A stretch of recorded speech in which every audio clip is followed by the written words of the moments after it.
आज छत्रपति शिवाजी महाराज की 341वीं पुण्यतिथि मनाई जा रही है। आज ही के दिन 1680 में बीमारी की वजह से छत्रपति शिवाजी की मृत्यु अपनी राजधानी पहाड़ी दुर्ग राजगढ़ में हो गई थी। 19 फरवरी साल 1630 में जन्मे वीर शिवाजी महाराज की गौरव गाथा आज भी लोगों को सुनाई जाती है।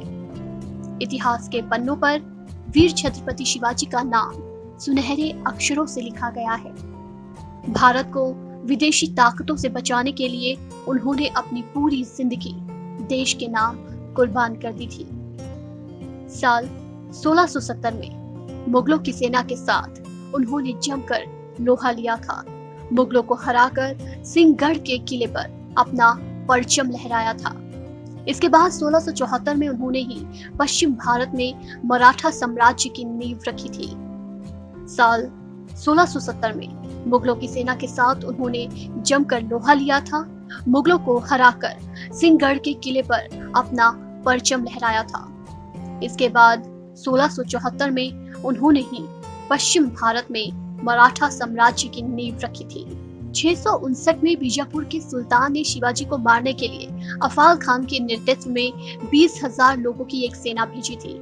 इस दौरान शिवाजी ने बीजापुर पर कब्जा करने के लिए कूटनीति का प्रयोग किया। उन्होंने मुगलों के साथ मैत्रीपूर्ण संबंध बनाकर फूट डाल दी थी। शिवाजी ने मुगलों से कई साल तक युद्ध करते हुए औरंगजेब को हराते हुए फतह हासिल की। इसके बाद 1674 में रायगढ़ में उनका राज्याभिषेक हुआ और वो छत्रपति बन गए। शिवाजी एक अच्छे सेना नायक के साथ एक अच्छे कूटनीतिज्ञ भी थे। अपने जीवन काल में उन्होंने कई युद्धों को सीधे लड़ने के बजाय बच निकलने को प्राथमिकता दी थी। यही उनकी कूटनीति थी जो हर बार बड़े से बड़े शत्रु को मात देने में उनका साथ देती रही।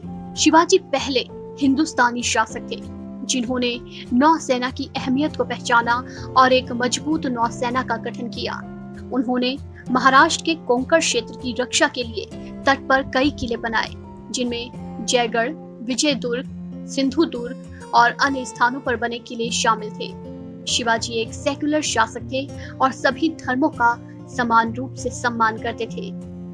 3 अप्रैल 1680 को महज 50 साल की उम्र में वीर छत्रपति शिवाजी महाराज ने दुनिया को अलविदा कह दिया था। शिवाजी की वीरता और देश के प्रति उनकी भक्ति और शक्ति का ऐसा इतिहास है जिसे कभी भुलाया नहीं जा सकता।